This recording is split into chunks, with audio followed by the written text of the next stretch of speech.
News Radio 840 WHAS coming up on today's Louisville Real Estate Show. Before you make that massive final decision, could a 401k loan be the perfect solution for your down payment, or is it a hidden trap that could derail your retirement dreams? Manny wants to know that. He's one of our listeners, and the answer might surprise you. Plus, a listener's shocking encounter. She opens her front door and found a loose dog and its owner acting carelessly. What are your rights, and what can you do about off-leash dogs in your neighborhood, especially with kids and other dogs around? And as the days get shorter, you need to know this. Easy, essential steps to bulletproof your home against break-ins this fall in winter. It's all coming up next on News Radio 840 WHAS, the Louisville Real Estate Show. And congratulations. If you're here listening right now, you remembered to set your clocks back last night.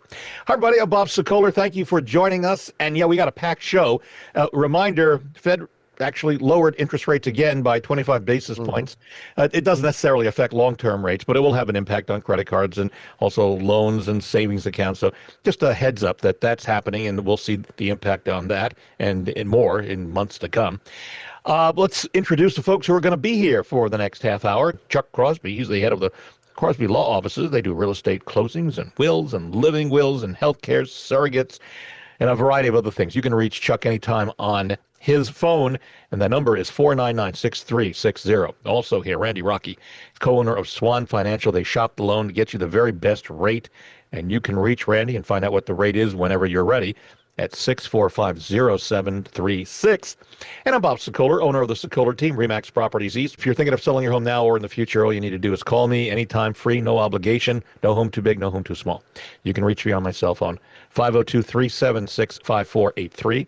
That's 376 live, or go to bobsellslouisville.com and click submit. And then if you want to get a free estimate of what your home is worth, go to WeSellLouisville.com and click on the top of the page and fill that out. Let's go to Chuck Crosby to start things off with this email that came in from Jean. She opened her front door to her house in her neighborhood to find a man walking on the sidewalk with a pit bull behind him, and the pit bull was not on a leash. And she is wondering what can be done, what should be done to prevent dogs walking without being on a leash, and more importantly, if a pit bull that could have hurt one of the kids in the neighborhood. Again, any dog could hurt one of the kids in the neighborhood. I watched Judge Judy. If you ever watch her on TV, she is an anti-pit bull person, but this just scared Jean. So let's go, Chuck. What do you think? What can be done at this point? Well, at this point, you have to take care of yourself, obviously. Don't go throwing pork chops at the dog and taunting it kind of thing. But you actually call animal control. Animal control is out there. They have a number, 473-PETS, P-E-T-S. You can call that. They come in, they enforce the rules. I see misdemeanor files on CourtNet fairly regularly, looking through that. So they actually do things. And if you know who the person is and they're letting their dog walk without a leash, well, 473-PETS is the place to go. What if you don't know the person? If somebody's walking through the neighborhood, you don't want to confront that person or the dog, you don't obviously. Want to do that. Yeah, if that's you're simple, afraid. But what do you? Avoid that. Is there anything? Could you call police and say? You could, but I'm betting the police will probably tell you to call animal control because that's more their bailiwick. Yeah. I imagine if there's a cop in the neighborhood, perhaps that might they might show up. But I think they try and keep those functions separate. But, like I said, they do actually enforce leash laws and things of that nature. And also it's not just pit bulls. Saw where a dog, a beautiful golden retriever. Yeah. Everybody's icon of friendly dog, ran up to an elderly man who was not ready for this 60-pound dog to jump up on him, knocked him over, broke his hip, and then things progressed from there. Yeah. So it's good to keep your pets on a leash. No, and that's a really good point. My mother-in-law, Betty, stays with us a lot. We've got two big German shepherds. Now, they're kind and they're gentle, but they wag their tails, and that can take her down. Exactly. In her late 80s, yeah. And while I am completely unconvinced as to pit bulls being dangerous, I love the dogs. I love all animals, but Yeah. they are a large animal. And any friendly large animal is going to be able to knock over, say, my mother. Yeah. You just got to be careful. Yeah. Good point. Shoot, every morning when I walk my dog, we walk by Mom's house. Mom will come out, and my pug, who weighs a whole 20 pounds, will run at her. And it's like I'm always thinking, oh no, my poor Victoria is going to kill my mom. Oh, no, Oh, yeah. yeah. By the way, if you want to see a rebroadcast and listen to the show and see it, in fact, go to LouisvilleAnswers.com. That's LouisvilleAnswers.com. That's a redirect to this radio show and others that we've done. And by the way, if you just want to see some of the questions, we've got more than 450 questions, video questions and answers. You can go to LouisvilleQuestions.com. So LouisvilleAnswers.com for the show, LouisvilleQuestions.com for the individual questions. All right. Randy Rocky, Swan Financial. Mandy says she listens to our show all the time. Thanks, Mandy. She's asking an unusual question, but I think a lot of our listeners may wonder about the same thing, so let's bring it up. She says, can I take a loan from my retirement account, a 401k, for a down payment, and will the underwriter consider it a debt that she has to repay? Randy? In most scenarios, you can, and it is not a debt. The good thing is you can replenish it in a certain amount of time, and there's not a prepayment. I mean, there's not a penalty at all. There are a lot of my clients that use their 401k for a down payment, and it's a great option. In almost all scenarios, you can, and the repayment is usually pretty reasonable. They give you like 3 years to get the money back in, and if you don't, I think there's a small penalty, but it just depends on who is handling the 401k. But it is only for housing, is what I understand. You can't do it for almost any other emergency besides buying a house. You can pull it out of your 401k without basically a penalty in most situations. Yep, and I'm actually checking with Gemini, which is like a chat GPT. I thought I could come up with a quick answer. I can't. I would tell you to check, Mandy, also with your accountant or tax advisor. Yes. to Well, get you your a human, specific- yeah, and your HR director is the one that usually helps you with that as well. Yep. Yeah. All right, good information. If you'd like to see what some of our sellers are saying about the Sokoler team, we're extremely proud of the reviews we get. Go to LouisvilleZillow.com or LouisvilleGoogle.com, and you can read what people have said about us. We're very proud. Over to Chuck Crosby, Crosby Law Office. Arnold writing in. He's a cosigner on a mortgage for his lifelong friend Celeste. He asks if the cosigner dies, if Celeste passes away, is the loan paid off, or is Arnold on the hook to repay the entire loan? All right. So Celeste is the buyer. Yeah, I think this is already in the past. So he already signed for Celeste. He already signed for Celeste, so Celeste could buy the house. Right. Yeah. When you co-sign a loan, and I'm presuming by co-signing he means that he was also on the note, he is 100% personally liable for all sums borrowed, because it's a joint and several thing. Both parties are borrowing. Both parties are 100% liable. If the thing goes south, the bank can come 20/80, 30/70, 100 and 0. Whoa. Give us what does that mean? 20/80, 30/70. Okay. If you are jointly and severally liable, the bank will usually go against both y'all evenly, but they have the ability to go against one party not at all and the other party for all of it. Yeah. So if Celeste dies, the bank is not required to try and get the money out of Celeste or Celeste's estate. They can go against the cosigner 100%. I cannot emphasize enough too, if you co-sign for your children or someone else, make them send you the payment. Oh, yeah. And then you make the payment each month, because you might get a surprise in the mail that there's a foreclosure, and then your credit is absolutely ruined when you have oh, it's terrible. And there's an addition to that. Co-signing the loan, you're crazy if you don't go on the deed. Okay? Yeah. Because if you're not on the deed, you are 100% liable for a debt and 0% owner of the collateral. Of the collateral. And that'd be That's crazy. right. Yeah. So let's recap here. This went in one direction, but we've steered it into another direction, which I think is equally as important. For any parent who's listening to us who says, listen, our son Jimmy's going to want to buy a house, and why don't we be a cosigner to help him establish his credit? But you're saying you do that with eyes open, and don't send Jimmy part of the payment if that is part of the deal. have Jimmy send it to you as the Yeah, Well, that's the what payment is, letter, so yeah. that you know whether or not the payments are being made. And I imagine most banks can do duplicates, or you can set up an online account where you can get onto it as well. But I will occasionally get the phone call from folks getting divorced, and they're going to say, "Hey, I'm going to quit claim the property Mm, over to my spouse," and I'll say, "Were you on the note?" And if they were on the note and they quit claim the property over to the spouse, they are 100% liable for the wow. loan and Yeah. 0% owner, yeah. which just isn't a good scenario. Not a good Well, position to be in. But Yeah, the spouse isn't necessarily going to be able to put it in his or her name separately, which bingo. is a That's bigger why you problem, right? Yeah. only do it when they can refinance it and make that take away that liability. In addition, the deed that he co-signed with Celeste ought to take a look at that deed and see if he wasn't on there. Most mortgage companies will require whoever's on the note to be on the deed. Yeah. That's typically the case. And if he's on the deed with her, it may be joint survivorship. He may be 100% owner of the property and 100% owner of the debt. So, If she passes away. Yeah. right. So Randy, it's just a matter of looking at the deed and figuring it out from there. Randy, you wanted to add something? Well, I mean, our children are wonderful, but if Jimmy has a terrible month on DraftKings and he can't pay the note the next month, I mean, somebody got to pay it.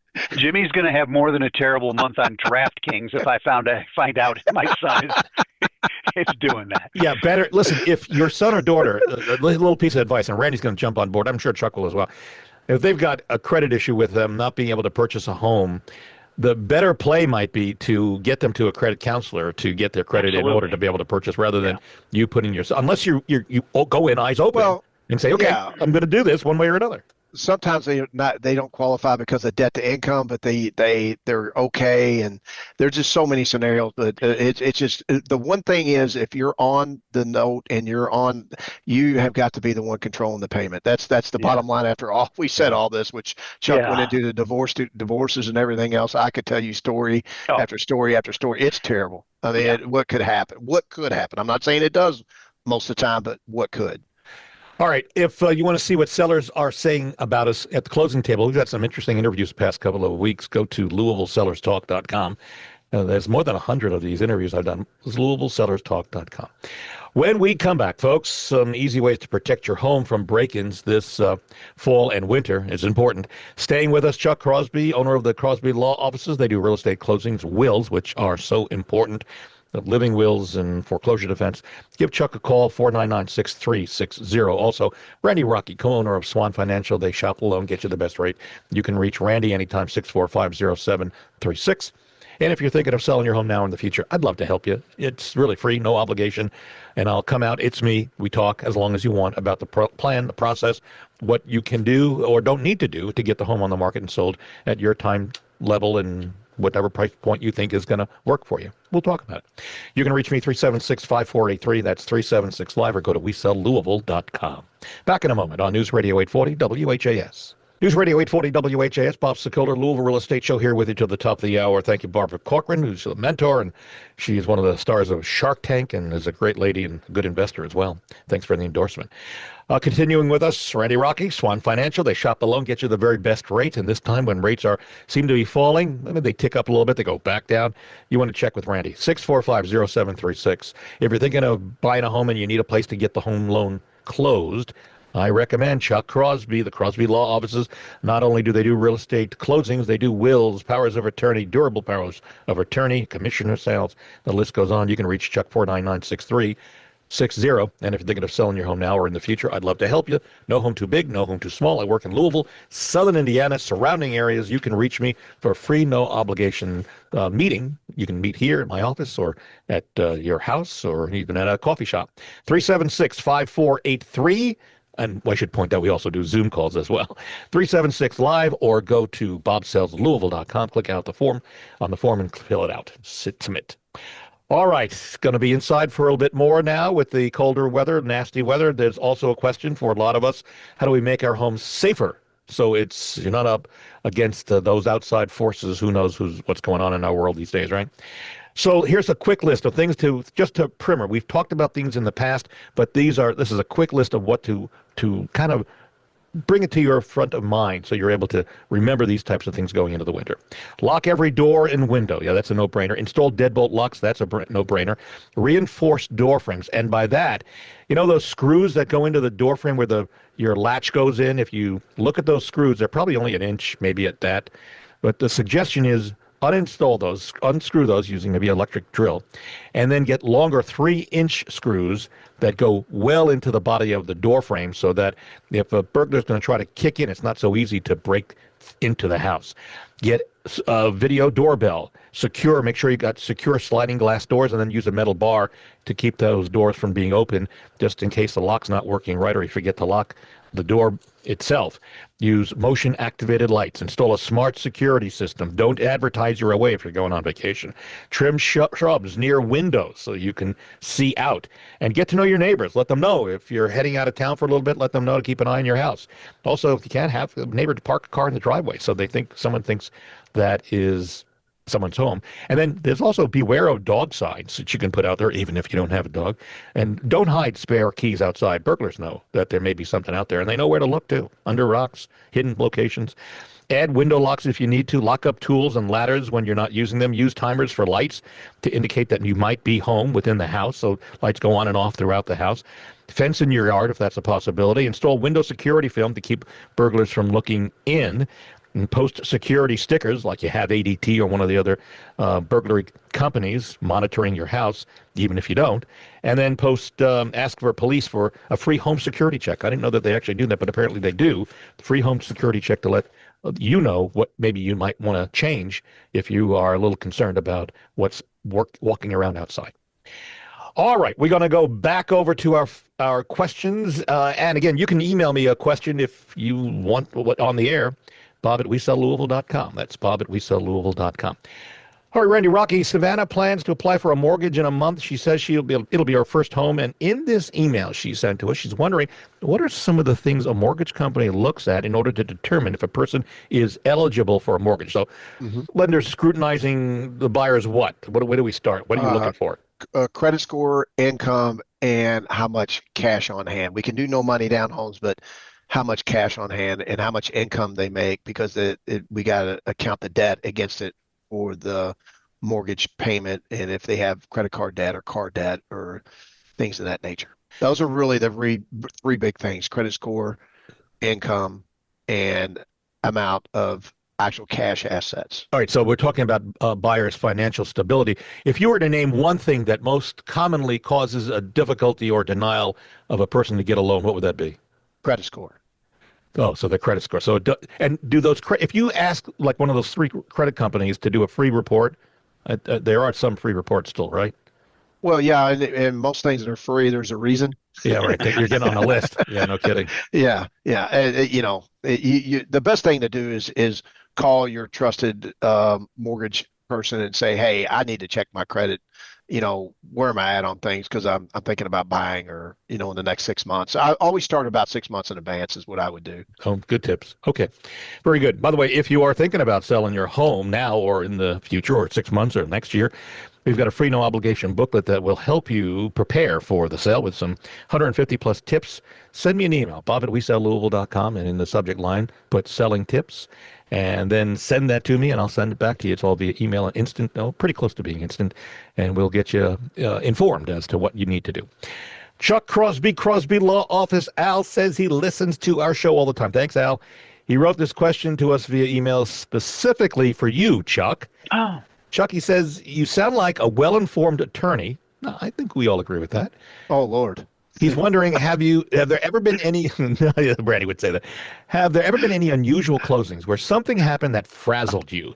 It frazzled me. Yeah, right. He says he bought a home several months ago where the seller, who lived in the house, broke down, started crying because of the memories that she was leaving behind. And that got him thinking, is that common, or are there other closing problems that you, Chuck, have faced? It's a little more common for daughters selling dad's house after he's passed, Ah, the house they grew up in, and the common. It's not. I should say it's not uncommon to have people crying, and sometimes out of happiness. I've seen buyers crying, but when somebody comes into my office, it's like you're coming into my home. It's you're going to sit at my table. We're going to talk. We're going to be human. So somebody starts crying, you get them a beverage, you get them some tissues. If they really are having problems, we have other rooms we can go into, that kind of thing. But frazzling, I don't think I've ever been frazzled. Even what was it? My favorite one where chairs got thrown. oh, Yeah, that was a night to behold. wow. Yeah, All right. it was the third of three back-to-backs. A buys from B then buys from C, and C buys from D. Couple D were getting a divorce, and he was this 6 foot plus gentleman. Wife was, barely 5 feet, and they started snipping at each other. Well, finally, he just tossed some pens at her, and then that wasn't good enough, and she made a snide comment. So he picked up a chair and he flung it at her, and then he marched out into the parking lot to leave. And it's like, wait a minute, if this closing doesn't go, then all the others don't go either. So I immediately went out. We talked for a while, calmed him down, and then got him back inside to sign, and then he left. But they always work out. One day I'll tell you about the time going out into a field where I was required to stand for 30 minutes prior to the gentleman coming out of the bushes and way out in Paytona, Kentucky. He had warrants out against him, I guess, wanted to make sure I wasn't going to have him arrested. I just wanted a signature on a deed. All right, we move on. Yeah. Sounds like I have one real quick. So Go. Chuck did a closing 3 months ago for us, and the very next day, the person who sold the house, the daughter just walks in their house, and they go, "What are you doing?" They go, "Well, I just got to pick up a few things." They go, "You don't own this house anymore." Yeah. I mean, literally, just thought it was no big deal. Just walked right in their home. Wow. Yeah. It happens. It does. It does happen. It does. Yeah. But it's an interesting field, Bob. I mean, we're dealing with people, and Sure. in reality, moving is like buying and selling, moving in, moving out. It's among some of the most stressful things you'll ever do. It brings out our idiosyncrasies. Oh, there's no question. Mortgages are boring. It's the people that make it interesting. Yeah, absolutely. We probably should do a whole show on unusual things that have happened to all of us in our careers, but we'll go that another time, right?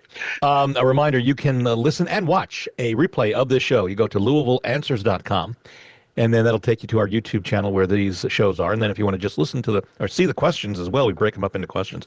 You can go to LouisvilleQuestions.com. So LouisvilleAnswers.com, LouisvilleQuestions.com. Randy Rocky, Swan Financial.